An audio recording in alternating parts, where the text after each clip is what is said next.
منیژه امیدالله بلوگر توجه که در فیسبوک و اینستاگرام و یوتیوب و تیک توک بیشتر پیرامون مسائل لباس و آرایش و زیبایی زنان و دختران مطلب ها نشر میکند، روز 5 دکامبر در رابطه با یک حادثه جنجالی در سرخط رسانه ها قرار گرفت. ریاست کارهای داخلی شهر دوشنبه با نشر عکس یک جوان و یک دختر خبر داد که روز 3 دکامبر در شبکه‌های اجتماعی ویدیوی دغل گفتاری بهاءالدین اشورعلی‌زاده، یک مرد 30 ساله زاده باختر و منیژه نظرова ساکن 25 ساله دوشنبه نشر شد و در پی پرسش و بررسی مقامات میلیسیا به ضد هر دو با اتهام میدان‌باشی پرونده مأموری ترتیب دادند.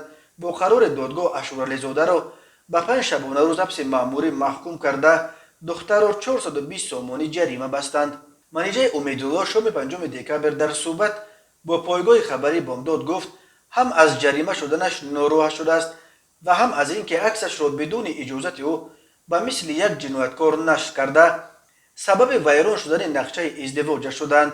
من تا حال هیچ نفهمیده ایستادم که چرا من جبر دیده را جزا دادند. آن مرد دست مرا قپیده و بر علاوه دشنام‌های قبیح داد و هر کس دیگر هم در جای من میبود این را بی جواب نمیگذاشت. من هم سر قربالان مناسب خود آن مرد جوابش دادم.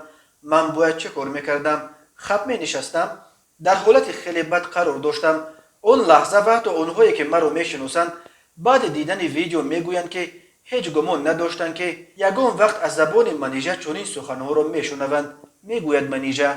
وی افزود که خود کارمندان میلیسا به وی مراجعت کردند که به ضد آن جوان شکایت بنویسد، ولی وقت بازپرسی نقل کرد منیژه کارمندان میلیسا به آن جوان هم پیشنهاد کردند که از رفتار او شکایت کند. او نقل کرد که 3 کارمند میلیسا به جای کارش آمده با فریب عکسش را گرفتند، گفتند که برای پرونده در کار است. من چند بار پرسیدم که باز چاپ نکنید در یگانجا، قسم خوردند که نه، فقط برای پرونده است. جای کار من جای فروش فتوای عروسی است. آنها گفتند در پیش فتوا نمی شود، یگان دیوار خوری در کار. باز چنین یک دیوار خوری یافتیم که عکس درکاریشان را بگیرند.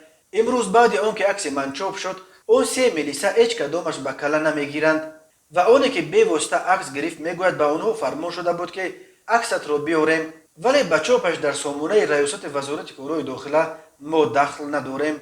منیژه امیدالله میگوید حالا در فکر ادوکات گرفتن و حمایت از حقوق خودش است، چون که نشر عکسش در سامانه ریاست وزارت کارهای داخله دوشنبه زندگیش را به هم زد. 1 ماه پس من توی داشتم. حالا داماد به من میگوید که اهل خانواده‌اش به وی این عکس را فرستاده پرسیده ایستادند که تو همین دختر را آلو هم گرفتنی؟ آخر عکس مرا مثل جنایتکار ماندند و طرف داماد هم حیران شد. توی من به فکرم بیکار شد. با همین در گذشته درباره موردهای زیاد مجازات جوانان برای گپ‌پرتایی به زنان و دختران و برای تحقیر جنس لطیف در دوشنبه خبرها نشر شده است، ولی مجازات یک دختر برای دغل گفتاری نسبت به جوانی که نسبت به وی بدرفتاری کرده است ظاهرا بار اول به نظر می رسد. اما یک منبع در ریاست وزارت کارهای داخلی دوشنبه گفت در نواری که در اینترنت خود منیژه نشر کرده است اساساً دشنامه‌های خودش ثبت شدند. وقتی اون جوان را 5 شبانه روز حبس کردیم، دختر را یگان جزا نمیدادیم، بی‌عدالتی میشد، گفت ام صحبت بامداد. منیژه امیدالله میگوید هر وقت او دستگاه ثبت تلفنش را روشن میکرد اون جوان میترسید و خاموش میشد، ولی برابر خاموش کردن ثبت دیگر باره با یک لعن قبیح به تحقیر و دشنام او میپرداخت. در ویدیوی 24 ثانیه‌ای که در کانال منیژه در یوتیوب نشر شده است، منیژه به یک جوان در میافتد که چرا دستش را قپیده است. اون جوان در پاسخ منیژه را دشنام‌های قبیح داده میگوید او یک دست من در سمک است، یک دستم در کیسم. بعد این معلوم می شود که دست منیژه را یک رفیق اون جوان همان بهاءالدین اشورعلی‌ف قپیده بوده است.